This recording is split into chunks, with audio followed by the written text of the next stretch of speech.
Welcome to the Real and Real Estate Podcast, your go-to show for real estate success. Whether you're an agent aiming to crush it or a buyer or seller wanting the inside scoop, we're here to deliver expert advice, insider tips, and the real talk you need. Each episode, we chat with top industry pros to give you the facts, strategies, and inspiration you need to thrive in this business. Let's dive in and make big moves together. Hi, welcome back to the Real and Real Estate, where we talk to the experts and get the facts. And today we're here with a distinguished attorney and legal counsel for HAR, Houston Association of Realtors, Grant Harpold. Thank you so much for joining us. I know you're a very busy person. Oh, great to be here. Always happy to discuss real estate and especially issues that the brokers and license holders can learn from. Yes, and that's the whole purpose of this podcast is education, to bring the experts to everyone out there. They can listen to it while they're driving from listing to listing and hopefully learn something. So thank you very much. And one thing you mentioned earlier, the new FEMA flood maps. Why don't we start with that? Would that be okay with you? Sure. So FEMA, we've been waiting for new maps for some time. They came out, FEMA did, with new maps last week. These are proposed new maps. These are not final maps. They still can obtain input from the community and other sources. So I don't know when the final draft will be done or how long the comment period is, but we at least have right now new maps for Harris County where you can go and input an address and see where your property or where that address sits relative to the floodplain, whether it be the 100-year or the 500-year. So this is new information that everybody, certainly on the buyer side, should consider when looking at properties or considering property, considering a purchase, considering new construction on a lot or remodeling, anything that might involve a flood map issue, a floodplain issue. This is important information because it's updated from 2007, I think, was probably the last time they've been updated, pre-Harvey. They haven't been updated since Harvey. And so Yeah, this is an update. since that. Yeah, this is an update since Harvey. And so it's even if it's preliminary information, it's still information that somebody should consider when looking at a lot or a home. Absolutely. What is the website people can go to get that information? Do you have that? I have that. Where did I stick that? I was going to say, I'm anxious to see the maps too, to see what has changed. Um, as far as what my clients are concerned with, obviously, and it will affect a lot of people. Yeah, it's like I said, it's preliminary, but it's still information and information that one should consider. And so it's on the Harris County. There may be other sources. I think the Chronicle may have a Right. link to it if you take the Chronicle, but it's certainly on the Harris County Right. Flood Control page. There should be a link, and specifically, www.hcfcd.org/map next, if that makes sense. So Wonderful. Yeah, it's a lot. But yes. Harris County Flood Control District, hcfcd.org/map next, NEXT. That should be the active link where you can go and spend some time if you like, whether you as a buyer or you as an agent or just somebody interested in looking at your own house or property relative to what the map looks like or will look like perhaps in the future. That's the current source. Right, because whether you're buying or selling right now, it could directly affect what you own at the moment. So also, for people out there, if you're trying to buy a house and someone has flood insurance currently, you can ask them what it costs, and sometimes it's transferable. So that's a question that every buyer needs to ask of a potential property that they're going to purchase as well. Not all of them will be that way, but if they are transferable, it'll probably save you a little money. Yeah, flood insurance is a big deal. Of course, that's a question on the seller disclosure notice, and the premium and the commitment to that policy by the federal government is always something that NAR is keeping watch on, but it does exist. And there's still, as far as I know, there's still really no barriers to getting the flood insurance. It's just a matter of what your premium might be Cost. and whether your premium is new or grandfathered or transferable. I mean, that's something that you can ask your insurance broker about, the person you would buy this policy through. Absolutely. You definitely need to ask that no matter where your house is or what the flood map says, because um, in Houston, it may not have flooded for a while, but that doesn't mean it couldn't flood in the future. So, flood insurance is definitely something you need to discuss with your insurance agent. Absolutely. I mean, because as we learned from Harvey, there were areas that flooded that had never flooded and should not have flooded, but they did Mhm. flood. And so as Houston continues to grow and be developed and green space goes away to cement, it Yeah. changes the layout of the drainage, or could change how the drainage occurs in and around your area. And so flood insurance is insurance. I mean, is what it is, what it Yeah. says. I mean, so that's, it's just another peace of mind, if you will, for your property, especially if it's in an area where you don't expect a flood. The premium should not be that high, but it's something that should have in place just in case. Yes. And you've got to have that before the water starts to rise. So don't wait till the last minute. Get it. True. Yeah. It's too late. I think it's 30, at least 30 days now, I believe. Check with your insurance agent, but I think that's it. You have to have it in place at least 30 days. Yeah. At least that's my recollection. That may have changed, but that's certainly, you can't. It's unlikely to be able to get it as a storm is brewing in the Gulf. So you need to be ahead of that process. Well, that's another thing. Most insurance companies will not write any policies if a storm is in the Gulf, any Right. kind of policy. So if you're going to buy a house, make sure that's one of the first things you check. Get your insurance lined up at the very beginning. I mean, look at it. It's February. Shockingly, we're in mid to late February, and summertime's not that far away. The start of hurricane season. So now's the time to prepare. Don't wait until June. Yeah, I've been told a long time ago people would buy flood insurance like a day or two before the storm was supposed to hit and then get rid of it after the storm. Well, the 30-day waiting period got rid of that. So and I understand completely from the insurance agent's point of view. Sure, that's probably a good thing. Yes, absolutely. Well, before we move on to a different subject, anything else about the FEMA flood map you want to mention, bring up? No, I think we covered it. I mean, it's just, information is golden. And so to the extent you have Yes. another tool or bucket of information, you have, about flooding, a map, the current map, the old map is still out there too. The seller disclosure notice, there's a Yes. survey, the survey is helpful. I mean, all of these things are, information from maybe the neighborhood or the neighbors. I mean, there's all sorts of information that one should gather when considering buying a property in Houston or Harris County. And so this is just another tool, flood maps. That tool has always been around, but this is, let's say, an updated version, if you will, of that tool. And so it's just another Yes. component to consider when you look to purchase a house or a lot. Any kind of property, absolutely. You were talking about seller disclosure notice. Just a reminder to everyone out there, you're not to help your client fill out the seller's disclosure notice, but you do need to make sure they fill it out, that the questions are answered, including these rising water questions. Yeah, you're spot on that statement, because I've seen and had lawsuits where somehow the seller disclosure notice was not completely completed, if I can say it that way. And Yeah, wouldn't you know, the part that was skipped ended up being an issue in the lawsuit. of And course. so you as the listing agent need to make sure it is completed.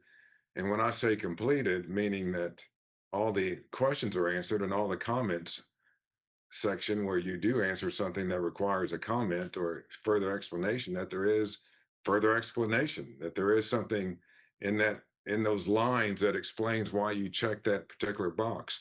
So that the listing agent should be looking at that, and the buyer agent should be looking at that. If the buyer agent is going over the seller disclosure notice with the client or for the client, and see something blank or not really completely filled out, or the comments don't really make sense or not very explanatory, then you need to raise those issues with the listing side on behalf of your Absolutely. client. Yeah, I see so many when I'm representing a buyer, I see so many seller disclosure notices. They're just that they answer the question or they check the box, but they don't explain it in the next section. They're probably so glad they're done checking boxes, they skip right over the explanation, but it's very, very vital. it is. It is. And so, information is key. Information's Yeah, golden. So on the listing side, you need to be conscious of that. And on the buyer side, for your client, you need to be conscious of gathering or having that information available from the seller. absolutely. Well, I only have 25 minutes to pick your brain, but while we're on seller's disclosure notices, is there anything else that you see problematic that you want to mention here? I mean, I know there are Yeah, lots I of ways to mean, get in trouble. yeah, I think we hit on the what I've seen recently or Mm. historically on seller disclosure notice, but something new. And in fact, TR just sent out a bulletin yesterday because people are still struggling with how to use the showing agreement. And there's a Yes, yes. form 1508. And so, and if I can simplify it as best I can, I would say that a showing agreement is needed if there is a buyer, an unassisted buyer, unrepresented buyer that's looking at property. And you as an agent are not representing the seller. So let me put it another way. If you represent the seller in a transaction and there's an unrepresented buyer interested in a property and seeing a property, you do not need to have a showing agreement with that unrepresented buyer because you already represent somebody. You represent the seller. But And you can't do if the both. right, you can't do both exactly. But if the seller, excuse me, if the buyer is unrepresented and you don't represent anybody related to the property or in general, then you need to have that showing agreement 1508 or a buyer's rep agreement.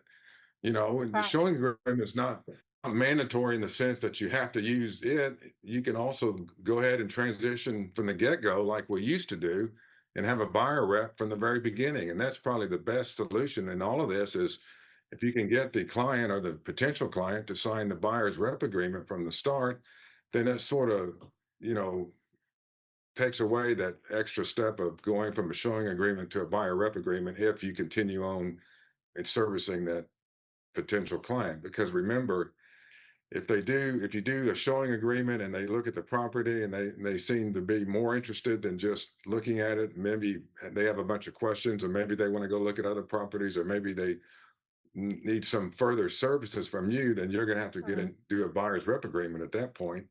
So if you can start from the beginning with the buyer's rep, that's probably a good thing. But if you can't, there is the unrepresented showing agreement 1508, which is out there and available. And please use it. And now, time for a short break. Ready to jumpstart your social media strategy? I'm Katie Lance, and the Get Social Smart Academy is your go-to for smarter content planning. Get weekly trainings, Canva templates, and AI tools to save time and grow your business. Go to katielance.com/academy to join us today. One thing I've seen you talk several times recently, I learn something every time, but uh, if you are an agent, let's say brokerage A has a listing and Susie has that listing, but Betty wants to do an open house at that, and Betty works for brokerage A also. A showing agreement, you don't need any paperwork as long as you're both working for the same brokerage. Am I correct? You're exactly right. If you're in that Okay. sense, you're representing the seller.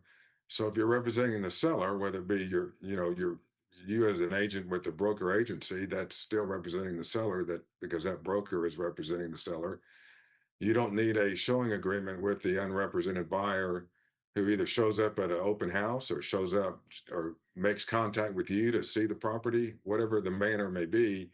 As long as you're representing the seller in the transaction, then the buyer or the showing agreement with the buyer is not necessary.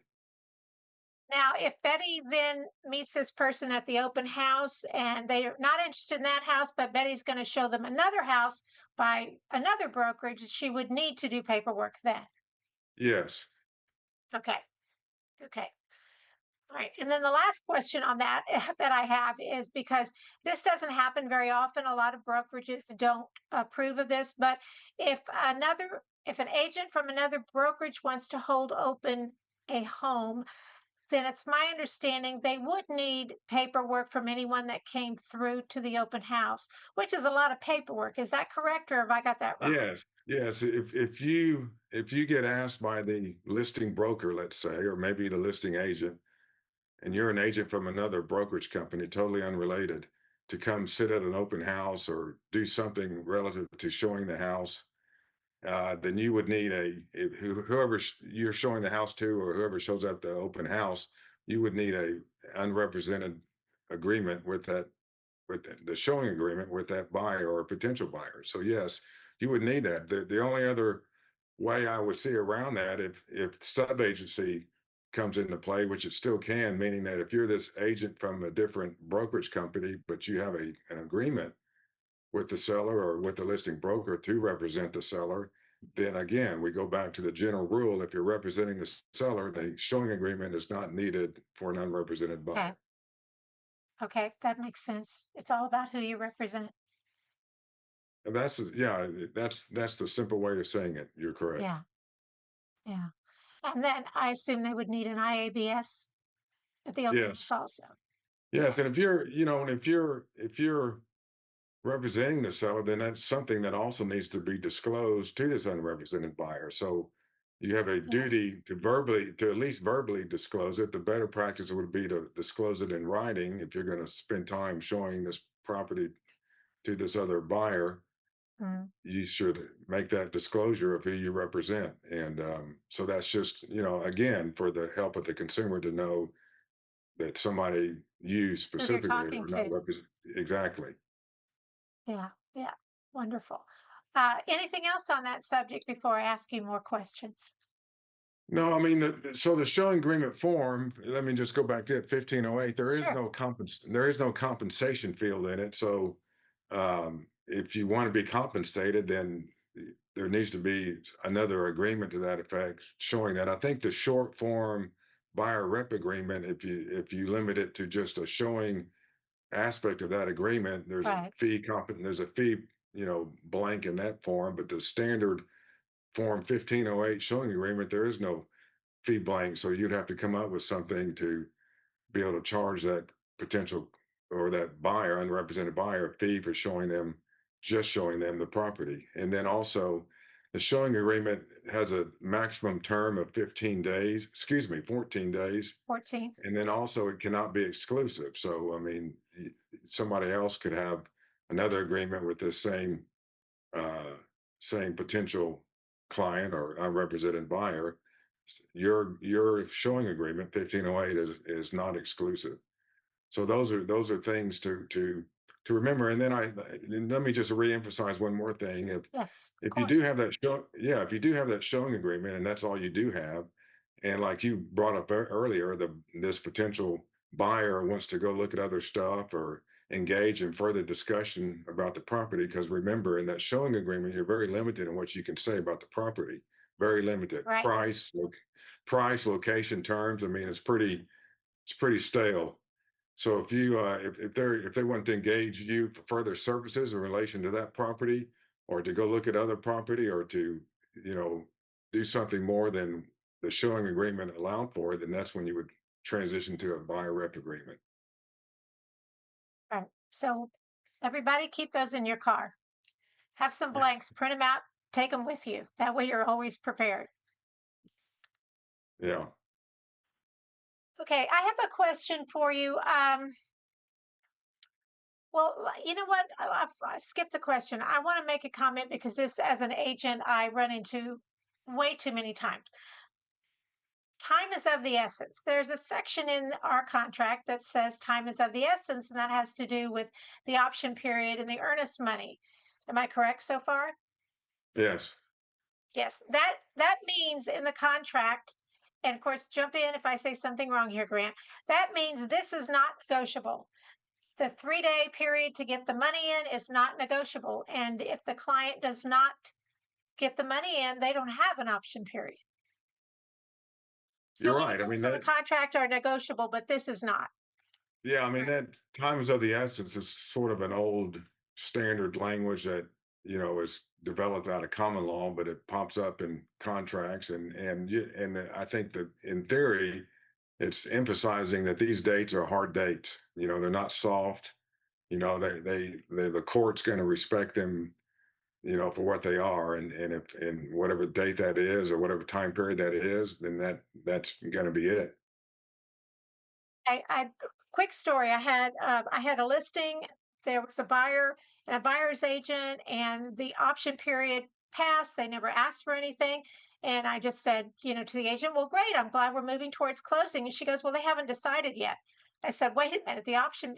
She had no idea what that meant. So that's a subject I bring up a lot because there's still agents out there don't understand. It's a hard deadline. Well, yeah, that's a hard lesson to learn if you don't understand Yeah, that. it is. All right, we have about five minutes left, Grant. So I'm gonna whatever you think is really a hot topic here, other than what we've already talked about. What would you like to bring up? Well, maybe a couple items just quickly. I mean, there's a lot of national litigation lawsuits, if you will, similar Yeah. as far as lawyers go to what the NAR lawsuit brought about, which was big money, big settlement. These same lawyers also pursuing sort of RESPA issues, if you will, where there are referral fees and transitioning a buyer or a client to a mortgage company or to some other service type Mm. company related to the transaction without transparency on that issue or without following the RESPA rules. And so, you know, lawyers are out there looking at these cases. Several of them have been filed already nationally, and I think a new one was filed the other day. And so, I'm not a RESPA expert, but I think, to the extent that you're in the business of obtaining referral fees from some third party, no matter who they are, that needs to be transparent, that needs to be disclosed, and that needs to be consented to. Uh, and then there's special rules related to any sort of RESPA vendor related to the closing or to the purchase of the property that also come into play. So I guess what I'm saying is that's sort of a minefield right now. You need to be sure that you're in compliance with applicable laws. So consult who you need to make sure that you're doing it right, because the people watching the industry on this and looking for ways to help the consumer um, get back something big. Now, would the disclosure of relationship form that we have in zip forms, is that a good way to notify them? I think, yeah, anything that they sign off on that they consent that the client consents to is made aware of. That's just basic. That's essential. And even Trek Mhm. requires that. I mean, to the extent that you're getting some sort of fee from a third party in relation to the transaction that you're helping your client on, Trek has a rule on that, and it just as a practical matter, just makes sense, even if there wasn't a rule that all of this extra outside sources of income for the agent should be disclosed to their client, because your client, your fiduciary, is Yeah. your first concern, not yourself. Right. And I have security companies that will call, "Oh, you just closed on this house. Tell the buyer to use us and we'll give you X dollars." And I just go, "No, no, thanks. They'll figure out who they want to use. I'm not taking money from you." Just Yeah, keeps me out of yeah. I trouble. mean, at the end of the day, I'm not sure what the numbers are for some of these fees, but I don't know that it's worth it. I mean, It's not. It's you not. know, In my opinion, it's not. so that's something. There is just basic economics to apply here also. Yeah, that $100 is not worth any kind of lawsuit. It might come, but it's not worth it. I guess in Anyway, the to how much time we have left, I can wrap it. um, just a couple of minutes. Yeah, I I mean, know. I know that. Maybe I can have you come back and we'll do this further. But for today, Sure, it's just a couple of minutes.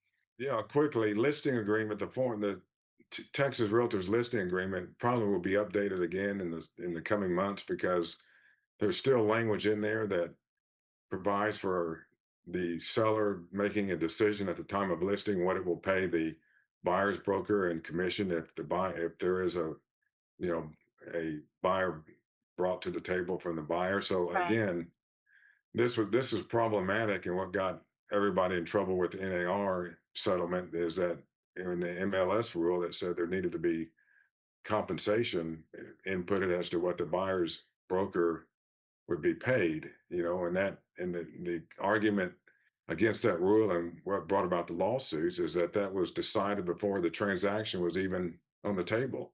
So there was no really competition for what the buyer's agent would be paid because it was pre-decided at the time of listing, and there was no competitive. So that's anti-competitive. Well, that's kind of still what may be going on in the current listing agreement, even though it's an option, it's not mandatory, but it's still in there. And the fear is that agents may tell their seller that if you don't put something in that blank for the buyer's agent, you're not going to be able to sell your property or people won't look at it, which is, of course, something that should not be said, but Right. that's what people would argue or may say after the fact. That's what I was told. So I think that language probably will be going away in the future. We'll just where the listing agreement will simply have compensation field for what the seller is willing to pay the Listing listing agent. broker. Yeah, and then decide at the time of the transaction what, if anything, the buyer's agent may be paid.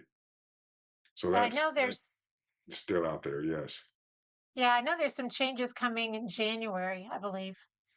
But that's not one of them yet, correct? No, that's no, that's for the listings TR listing agreement. That's something.